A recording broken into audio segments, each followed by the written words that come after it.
Welcome to ESG Decoded, where we unravel the business complexities at the intersection of environmental, social, and governance issues. I'm Erika Schiller, and I'm joined by my ClimeCo colleagues, Emma Cox and Anna Stablum. Get ready to explore the intersection of sustainability, innovation, and ethical leadership, the dynamic forces shaping our global economy. From climate action to social responsibility, we're here to decode the ESG landscape by interviewing interesting leading figures across the globe that will empower you with actionable insights. Whether you're a seasoned practitioner or just embarking on your sustainability journey, this podcast is your compass for navigating the future of responsible business practices. Let's decode ESG together.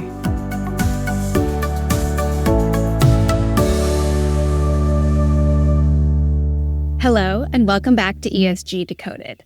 I'm your host, Erika Schiller, and today we're joined by my colleague at ClimeCo, Emily Damon.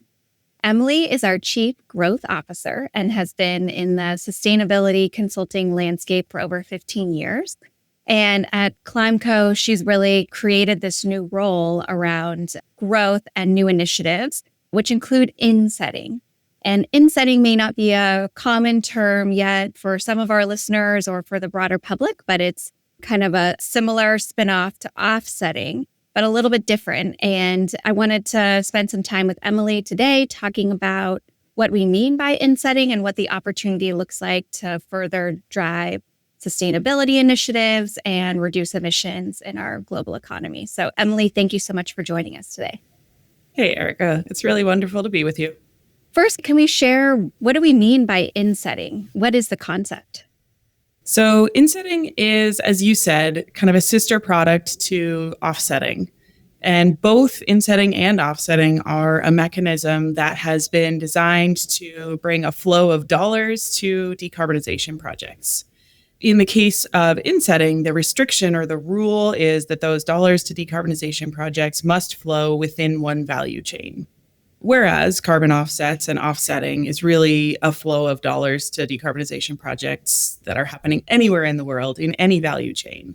Okay, so you're saying there could be a cook stove project in West Africa and a forestry project in Brazil, and those may not be related to your company, but you could purchase credits from those carbon offsets. But if you wanted to buy an inset, it would need to be something that's related to your business within the value chain of the products that you produce or sell, the customers that you supply, or the companies that supply your business. Exactly. So if you sell potato chips, for example, you would need, if you're thinking about insetting, you would be looking for an emission reduction in the plastic packaging, perhaps, for your potato chips. Or maybe it's in the potatoes themselves, or maybe it's the fertilizer that was used to grow the potatoes. Any of those, the fertilizer, the potato producer, or the plastic manufacturer, any of those would be a valid place to go looking for insetting. Great. So how do you make an inset? Good question. The answer is evolving. Insetting is really new, and I think we'll talk a little bit more about that a little later on, but the answer is changing. You know, in essence, what's required for credible insetting is you need to first reduce emissions somewhere. And second, you need to quantify that emission reduction very carefully and ensure that there's a good understanding of where the emission reduction happened and who is taking the claim for that. And then often there's a step of having a third party verify those emission reductions. And finally, with an insight, you're looking for a buyer. And is it the same measurement? Is it still a metric ton of CO2e? Good question, and one with a diverse answer. In its simplest form, and in many of the insetting deals that we've seen, it really is about a metric ton of CO2 equivalent. There's a company who can reduce, let's say, 1 million tons of CO2 equivalent, and somebody in their value chain, perhaps their direct customer, is interested in that emission reduction and willing to pay something for it. And so many insetting deals are on the basis of tons of CO2 equivalent. There are some other options out there. Sometimes companies are really looking to invest in a lower emission factor, for example, or a certain percentage reduction. But really, I do think tons of CO2 equivalent is the coin of the realm, I once heard it called. Yeah, that's the common usage in the carbon offset space. So if you're kind of building off of that, I guess it doesn't need a translation. So we've talked about how to make one and some examples of what an inset might look like. So who could buy an inset? Yeah, it's a good question. So, we talked about the restriction compared to offsets, which can really go anywhere in the world. Insetting, what you're looking to do is connect entities, usually companies, who are in the same value chain. So if you've created an inset from an emission reduction activity that you've pursued, then the buyers that you're thinking about are your direct customers, typically. That would be the simplest case. So going back to our potato chip example, if you make fertilizer, you might first approach the potato growers. If you make low carbon fertilizer, that is to say. But insetting has some flexibility built into it because there is limited places where emission reduction is happening and where it's cost effective. And there are also limited places where the demand is really there and where there is a willingness to pay for emission reductions. So a couple of the elements of flexibility include you might want to skip over a link in the value chain. So for example, in our very simple potato chip value chain, the fertilizer producer, let's say they've installed carbon capture and storage on one of their production facilities, which are very emissions intensive, but are very good potential for CCS, for carbon capture. But let's say the potato growers aren't particularly motivated to be buying lower carbon fertilizer, then maybe there's the potato chip company who's not directly a customer of the fertilizer producer.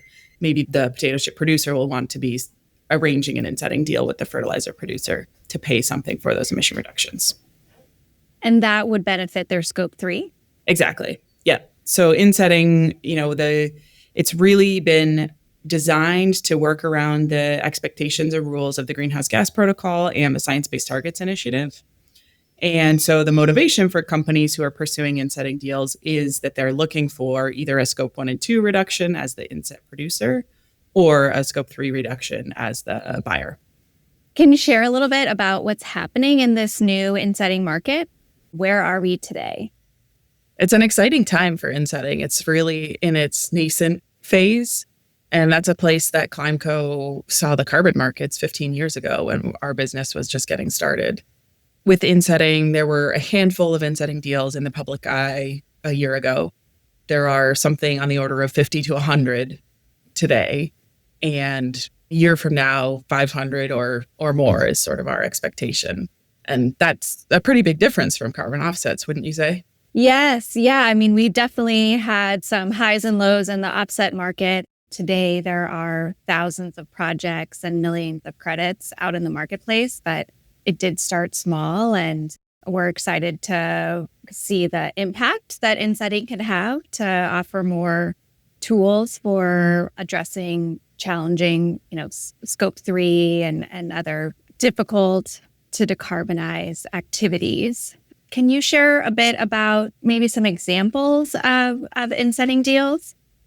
Absolutely. Yeah. So again, picking up our potato chip example, I use that because it's a simple visual, product and a value chain I think people can relate to wherever they sit. But there's a public example of just such a deal that's discussed publicly. And so that deal is between PepsiCo, they're the makers of several different types of potato chips, and the fertilizer producer is called Fertiberia. They're based in Spain. And so that deal, insetting deal that does skip a few links in the value chain, that's one real example of something that was announced within the last year. But a few other examples in the auto value chain, for example, Volvo is paying a premium for the procurement of low or near zero emissions steel. So that's another one that is a very standard kind of bilateral, one link away. Volvo is directly buying this deal in that case. There are a lot of examples in the maritime shipping industry, for example, where companies whose products get moved around on container ships, many of them participated in something called ZEMBA, the Zero Emissions Maritime Buyer Alliance. That was an example of a multilateral insetting arrangement where many different consumer-facing brands, the likes of Patagonia, Nike, I believe Shell may have been on there. They signed up to incentivize and pay some money for a shipping company, in that case, Hapag-Lloyd, to use, I believe it was biofuels. So that's another kind of insetting deal, a multilateral. And when they use the biofuels, that's displacing conventional marine diesel or heavy fuel oil, and that's producing a lower emissions from that vessel. Exactly. Yeah. And many of these insetting deals are relying on market-based accounting, which we don't need to go into huge depth on, but that's one of the things I think that really helps with insetting, and why we expect that it's going to grow so quickly is because there are a number of things helping companies have more confidence and clarity on how to use market-based accounting. And without going into too much detail, it really is just that everything is accounted for carefully. There's no double claiming, but it's a way that provides the flexibility to really efficiently connect where there is supply of emission reductions and there is demand and willingness to pay for those. So how would an inset fit into a corporate sustainability goal, like a net zero target or, something in the SBTI realm, the Science-Based Targets Initiative? I think this is the whole driver. So insetting is really designed, like we talked about, to fit within the frameworks of Greenhouse Gas Protocol and the Science-Based Targets Initiative.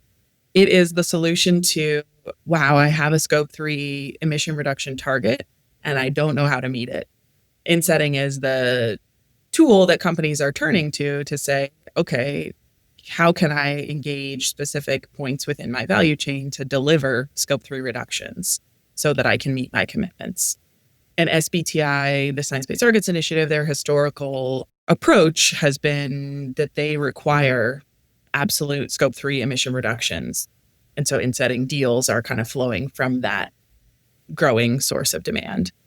It also, conversely, companies who have Scope 1 and 2 emission reduction targets, they're working on reducing the emissions within their control. And in many cases, they need to find consumers and customers further down their value chain who are willing to help incentivize that activity so that a project that reduces emissions is commercially viable. And one example is Meta has said publicly that they are willing to pay for Scope 3 emission reductions looking for reductions within their value chain. And ClimeCo is helping a number of our clients in different industries, some in the fuels, some in the building materials industries.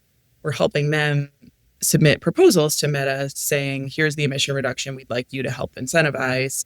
And in many cases, again, some using lower carbon fuels, some using carbon capture and storage. In many cases, those projects won't be approved by the boards of these companies. They're too expensive unless they can show that there's a customer or someone in their value chain who's willing to pay something to support that emission reduction activity.